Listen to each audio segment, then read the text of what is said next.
talking season of college football moves on. SEC Media Days has come and gone, and Texas and Oklahoma got their first taste of SEC Media Days. In fact, Texas was one of the stars of the show and is expected to make an immediate impact.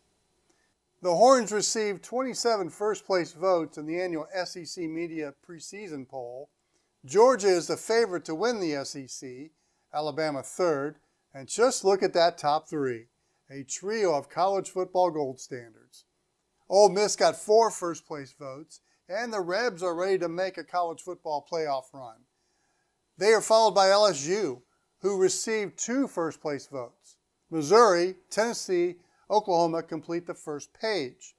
The second page is led by Texas A&M, then Auburn, Kentucky, Florida, then South Carolina, who got a first-place vote, but I don't think they necessarily qualify as the team that could surprise this year.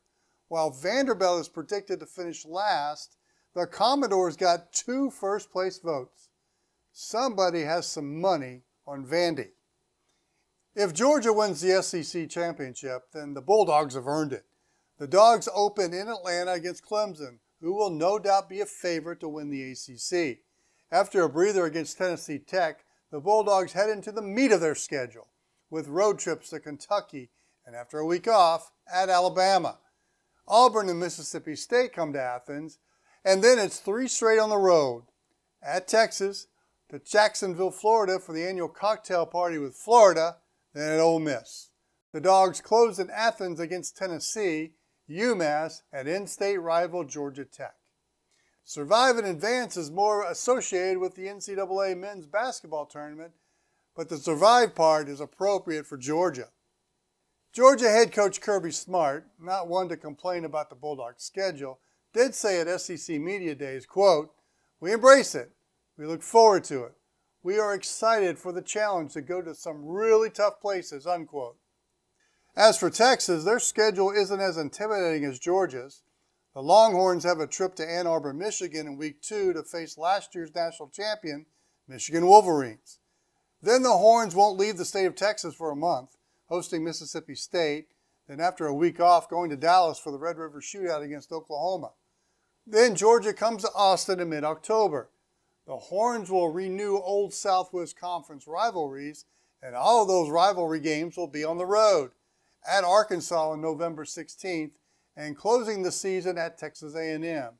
And you might want to circle that game on your calendar. The Horns and Aggies have not met in 13 years, and that rivalry is personal, petty, and always means bragging rights in the Lone Star State.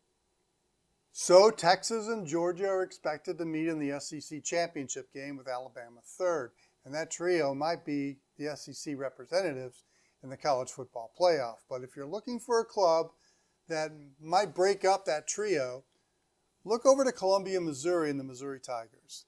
Now, Mizzou isn't all that talented, but they are really good, and they have a lot of experience, and they have a schedule that is very favorable. The Tigers don't play Georgia, Texas, Ole Miss, or LSU. Mizzou does have a tough stretch in midseason at Alabama and hosting Oklahoma.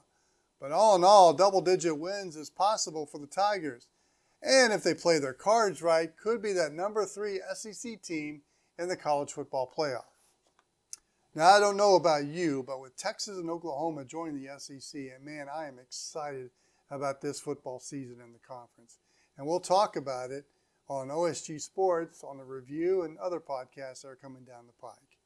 Until then, we'll see you then. I'm John Wilkerson. So long.